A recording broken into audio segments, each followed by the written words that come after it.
mau naikin berat badan, udah jangan olahraga, jangan gerak, tidur aja. Terus makannya udah yang manis-manis biar gemuk gitu. Nanti iya gemuk, tapi jadinya tidak sehat gitu. Malah jadi oversize jadinya. Pertama itu guys, pilihlah gaya hidup yang sehat. Nanti setelah ini ya. Satu lagi tadi kesalahan yang belum mention adalah pengen buru-buru. Pengen buru-buru gemuk. Iya, tuh banyak banget yang kalau bisa hari ini minum jamunya, besok udah langsung ya. Sulap dong. Iya Pak, iya. Ayo, iya Pak, iya. Kan iya. Biasanya maunya cepet. Nggak bisa, karena proses menurunkan berat badan dan meningkatkan berat badan itu terjadinya tidak sehari, 2 hari, seminggu, 2 minggu. Butuh waktu. Butuh waktu. Mesti sabar, mesti konsisten.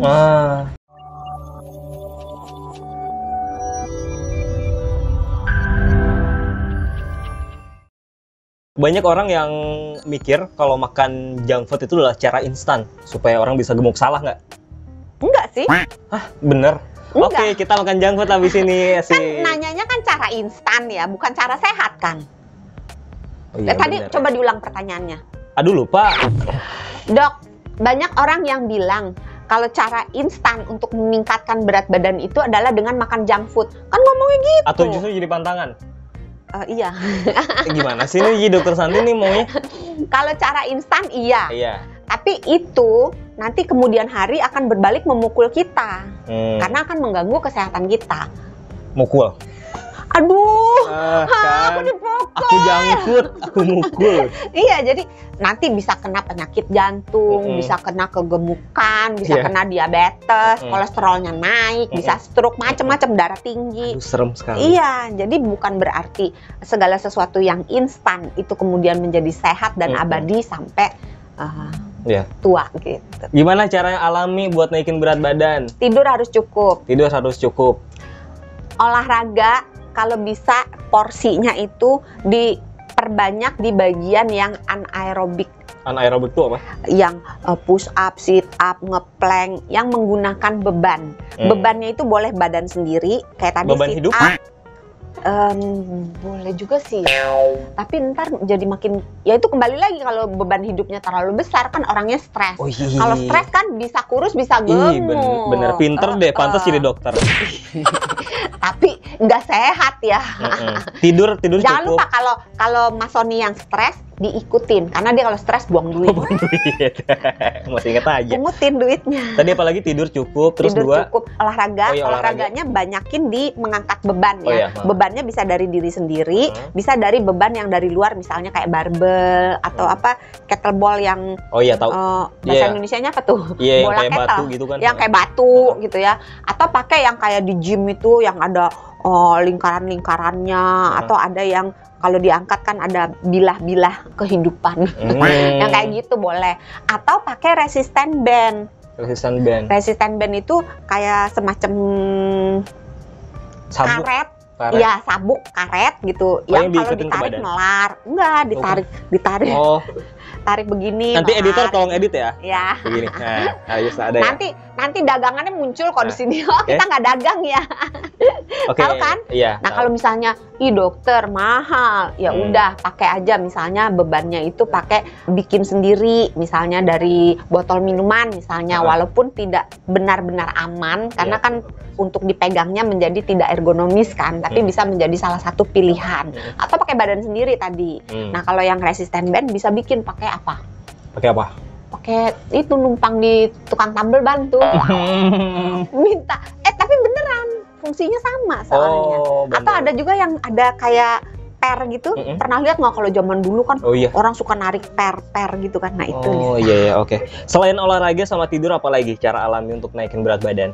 Harus makan. Makan itu harus dibikin program gitu nggak sih, kayak misalkan apa ya, diet intermittent tuh kan harus dibikin jadwal jendela kayak gitu juga sih. Tergantung orangnya sih, Tapi pada umumnya nasihat untuk pola makan yang diberikan adalah makannya itu dalam porsi yang tidak membuat sampai gangguan begah gitu ya, sebisanya dia, dengan frekuensi yang lebih sering. Terus ditambah dengan snack yang mungkin 1 hari 3 kali snacking. Jadi kalau misalnya makan nih, biasanya orang yang kurus makannya dikit. Jarang orang kurus makannya banyak tanpa sebab. Biasanya kalau orang kurus makannya banyak, itu entah aktivitasnya tinggi, entah massa ototnya banyak, entah metabolismenya sangat tinggi, atau memang ada gangguan. Tapi biasanya pada umumnya nih, orang yang kurus makannya sedikit. Atau ngerokok juga bikin kurus loh. Jangan dong. Tapi bukan berarti Dokter Santi suruh ngerokok ya. Tadi kan frekuensinya, jenis makanan yang sekarang. Jenis makanannya, jenis yang baik-baik aja ya. Jangan yang Rajin menabung. Iya, rajin menabung gitu. Sering ke masjid. Iya, sering ke gereja. Masjid, iya. Sering apa lagi? Yang hafal. Tadi sila 1 sampai sila 5. Hafal Al-Quran dan hafal Alkitab. Ini susah banget ya syaratnya ya. Kayak syarat lowongan kerja ya. Jadi makannya itu harus cukup protein. Cukup karbohidrat. Jadi jangan mantang karbo. Oh iya. Cuma milih karbonya. Jangan karbo yang orangnya pengen kurus makannya tapi donat. Terus makannya misalnya apalagi yang karbo roti-roti manis. Misalnya gitu kan. Sirup-sirup, mie instan gitu. Susah meningkatkan berat badan dengan cara yang sehat. Nah, itu jatuhnya nanti walaupun berat badannya naik tapi badannya rusak. Gitu. Jadi pilih karbohidrat yang biasa aja, yang kompleks. Jadi mau nasi boleh. Kalau nggak pengen nasi, mau ubi, mau singkong, mau kentang boleh. Jagung boleh. Singkong. Gitu. Tadi kan udah disebut singkong. Udah negasin ubi, lagi singkong, aja. Iya. Doyan ya singkongnya, Dek. Doyan. Ini kode-kode ubi warna apa yang doyan? Ungu. Taro. Dia maunya yang mahal. Kalau ubi kuning murah, maunya yang mahal biar dikirimnya yang ubi ungu ya kalau mau ngirim gitu ya. Iyalah. Minta dikirim. Turunan Krishna warna ungu tuh. Darahnya biru soalnya ya. Iya makanya. Lain memang. Protein, karbo terus protein, karbo terus harus ada lemaknya. Tapi jangan bilang, Dokter Santi bilang mau naikin berat badan harus pakai lemak. Berarti kita makan gorengan. Gorengan makan berlemak kan. Iya benar.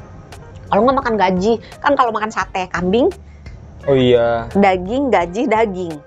Atau makan bakso, kan suka ada yang ngambang-ngambang tuh. Atau makan sate, kulitnya tuh lemaknya. Sate kulit gitu. Jangan. Kembali lagi, memang berat badannya naik, tetapi jadi penyakit. Gitu. Jadi lemaknya pilih lemak yang baik. Nah, di snacknya pilihannya juga sama. Apa aja tuh? Ada lemaknya. Ada karbonya? Terserah. Terserah. Bisa juga snack yang ada karbonya mencakup tiga-tiganya. Contoh nih. Kentang Mustafa. Kita bikin semua. Karbo kentang Mustafa. Iya, ada lemaknya, tapi nggak ada proteinnya. Kalau kentang Mustafa cuma tambahin aja sayur dikit, ya kan? Tambahin keju, taburin keju. Kentang Mustafa pakai keju enak nggak ya? Enak. Belum nyoba ya? Belum. Saya udah pernah nyoba, iseng-iseng doang. Enak. Bumbu keju apa keju beneran? Keju beneran. Belum coba ya? Belum. Ya nanti saya kasih deh. Kirim ya. Iya. Tapi kan gorengan, sekali-sekali nggak apa-apa dah. Gitu. Terus tadi apa sih? Snack ya. Snacknya misalnya kalau yang mencakup semuanya, misalnya kita bikin smoothie. Dari misalnya pisang, karbo kan. Terus pakein susu. Terus pakein misalnya alpukat. Gua nggak tahu dah ini resepnya enak apa enggak ya. Pisang sama alpukat enak gak sih? Enak aja. Alpukat. Pernah nyoba ya? Kalau nyoba silakan di blender lah itu. Di blender tambahin susu. Kalau mau ini ya susunya yang full cream, jangan susu yang low fat supaya ada sedikit lemak sehatnya gitu. Terus bisa juga bikin makan es krim misalnya yang terbuatnya dari susu. Yang kalau bisa jangan pakai gula banyak-banyak. Itu. Oke, terakhir nih Dok, problemnya orang-orang yang sering naikin berat badan kan berarti orang kurus ya. Orang kurus itu kan problemnya nafsu makannya kecil. Gimana tipsnya dari Dokter Santi supaya orang-orang yang kurus ini nafsu makannya kecil bisa nggak terpaksa lah untuk naikin berat badan dan bisa tetap ya oke lah gitu. Yang pertama tadi porsinya kecil tapi makannya sering ditambah dengan snack, terus perbaiki mikrobioma usus. Apalagi itu mikrobioma usus. Bakteri baik di dalam usus, virus baik, jamur baik di dalam usus. Karena yang di usus itu bisa mempengaruhi otak kita, bisa mempengaruhi mood kita, bisa mempengaruhi nafsu makan kita. Nah, gimana tuh cara ngendaliinnya tuh? Makan makanan yang mengandung probiotik dan makan makanan yang mengandung prebiotik. Minum? Yang probiotik kan ada tuh makan dan minum. Karena probiotik itu ada di dalam makanan, ada juga di dalam minuman. Tapi kalau prebiotik umumnya makanan karena dia adanya di serat sih. Serat-serat kayak di serat buah, serat di dalam sayur, itu adalah makanan buat si bakteri Karena baik. ada tuh minuman yang buat usus tuh, Boleh. yang minum bakul tiap hari. Boleh. Kalau enggak susu kefir, Nah, kombucha gitu kan, miso sup. Jangan yang luar negeri yang Nusantara. Oh, iya? Tempe, tape ketan, Heeh. tape singkong. Terus beberapa daerah ada durian yang difermentasi. Oke. Terus ada juga ikan yang difermentasi. Itu semua mengandung bakteri baik. Oke, saya doakan semoga yang pengen menaikkan berat badan semuanya bisa naik berat badan, nggak cuma naik doang, tapi juga bisa sehat ya. Sehat, Karena jangan itu cuma yang- naik doang. Yes, itu yang gitu. penting. Kalau gitu terima kasih Dr. Santi udah berbagi Sama-sama. kali ini tentang tipsnya, dan jangan lupa kamu juga harus subscribe dulu ya channel YouTube-nya Sonora FM 92 buat dapetin info-info sama tips kesehatan lainnya di Kamus Sehat. Jangan lupa tonton episode berikutnya. Jangan lupa buat apa, Dok? Sehat itu mudah, Ah, sehat itu murah. murah. Dah.